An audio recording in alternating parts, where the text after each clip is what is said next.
Dari sepak bola Prancis, kita dihantam kabar yang tidak enak. Tentu bukan kebangkrutan PSG, karena kalau itu beneran terjadi, ceritanya menjadi lain. Adalah Saint-Étienne, klub yang penuh sejarah dan tersukses Liga Prancis, nasibnya sama seperti Genoa, harus mengalami degradasi dari Liga Utama. Saint-Étienne memastikan diri turun kasta setelah kalah dramatis atas Auxerre di babak playoff. Les Verts takluk melalui adu penalti dengan skor 4-5. Terdegradasinya Saint-Étienne tentu menjadi catatan kelam, apalagi mantan klub Aubameyang itu adalah klub tersukses sebelum uang minyak mengalir ke PSG.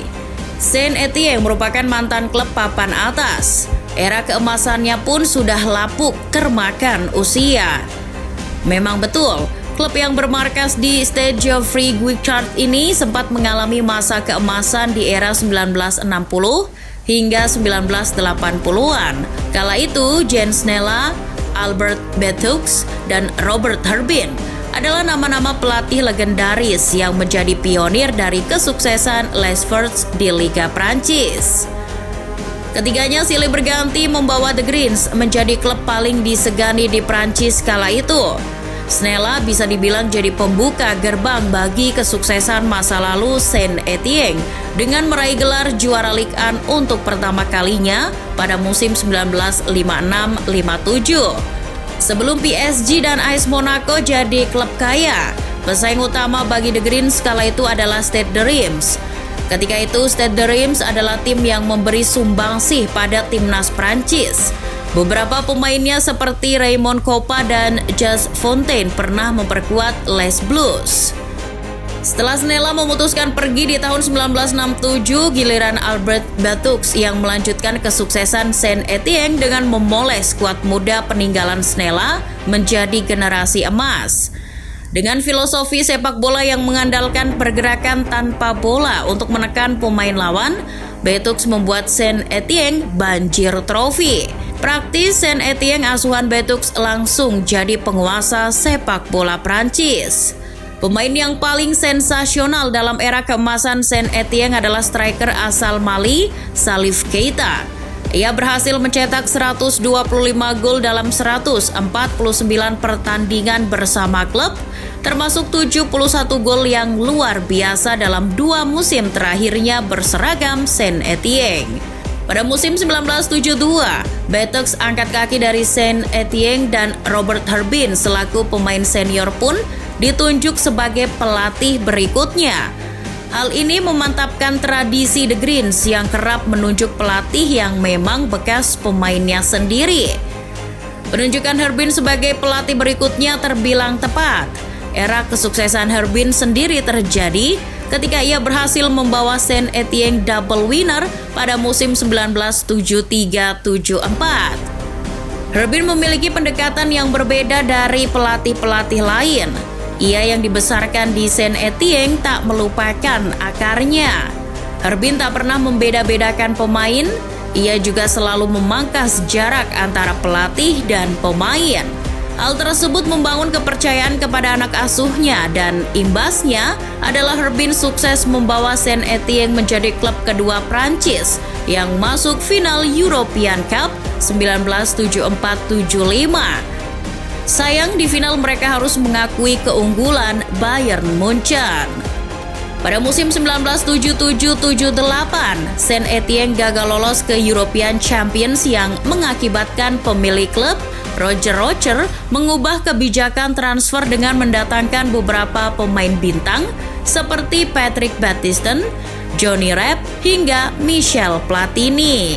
Strategi tersebut membuahkan hasil. Pada musim 1980-81, Herbin kembali membawa Saint-Étienne juara sekaligus menjadi titel Ligue 1 terakhir bagi Les Verts.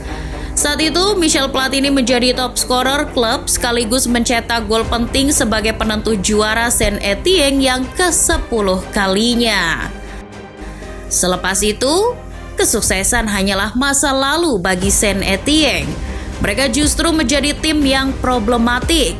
banyak utang dan lama-kelamaan mengalami penurunan performa yang sangat drastis sehingga menghadapi paceklik di sepak bola Prancis.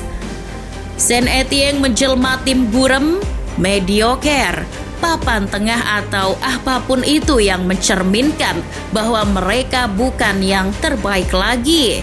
Target mereka bukan lagi menjuarai kompetisi. Bahkan dalam beberapa tahun terakhir mereka hanya berusaha tak terdegradasi dan tetap bermain di kasta tertinggi. Musim ini mungkin jadi yang terburuk bagi The Greens. Mereka menjalani pertandingan demi pertandingan dengan sangat buruk. Anak asuh Claude Puel bahkan tak meraih satu kemenangan pun dalam 12 pertandingan di paruh pertama musim 2021-2022. Bahkan dalam periode akhir Agustus hingga pertengahan September, Saint-Étienne mengalami 5 kekalahan beruntun. Setelah kekalahan 3-0 dari Nice, gelandang Saint-Étienne, Wahbi Hazri, mengatakan semua komponen tim harus bekerja lebih keras untuk keluar dari krisis. Namun apa daya, motivasinya tak menembus ke dalam hati para pemain. Mungkin jika tak meraih kemenangan-kemenangan tipis kala berjumpa Clermont Foot dan Troyes di bulan November, mungkin Saint-Étienne akan mengakhiri tahun 2021 dengan tanpa kemenangan sekalipun. Setelah hanya memenangkan 2 laga dari 17 laga yang ia pimpin, Puel akhirnya dipecat oleh Saint-Étienne. Padahal, pelatih yang pernah menukangi Leicester ini sempat berjasa dalam menyelamatkan Saint-Étienne dari lembah degradasi pada 2 musim sebelumnya. Selepas kepergian Claude Puel, Saint-Étienne memperkerjakan mantan pemain mereka, Loic Perrin, sebagai sporting koordinator yang baru. Ia bekerja sama dengan Jean-François Souquet dan Samuel Rustem untuk memperbaiki tata kelola keuangan klub. Namun ternyata kedatangan mereka terlambat untuk memperbaiki finansial klub yang tak kunjung membaik setelah pandemi. Finansial yang kacau membuat strategi transfer paruh musim pun ikut kacau. Mereka mempertaruhkan masa depan klub dengan menunjuk manajer gagal lainnya, yaitu Pascal Dupraz yang baru dipecat dari SM Caen, tim kasta kedua Liga Prancis. Selain itu, mereka juga mendatangkan bek Ezekiel Mangala, pemain yang sudah nganggur lantaran gagal di Manchester City. Saint-Étienne memulai paruh kedua dari dasar klasemen. Awalnya mereka mengira semua berjalan sesuai rencana lantaran berhasil mengalahkan Angers di awal tahun 2022. Namun, euforia kemenangan hanya bertahan seminggu. Setelah itu, Saint-Étienne hanya memenangkan 4 laga dari 18 pertandingan yang mereka mainkan.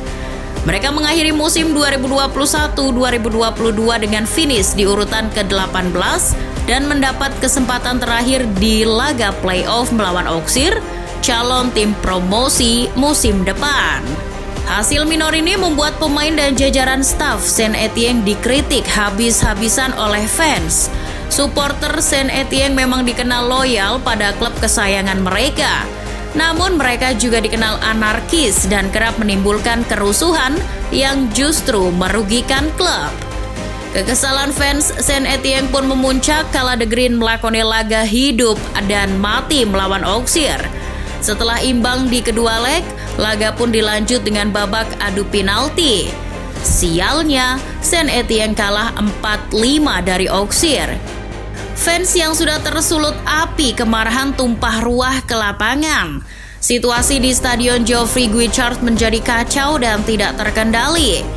Pemain beserta official Saint-Étienne pun dihujani kembang api dan suar yang masih menyala.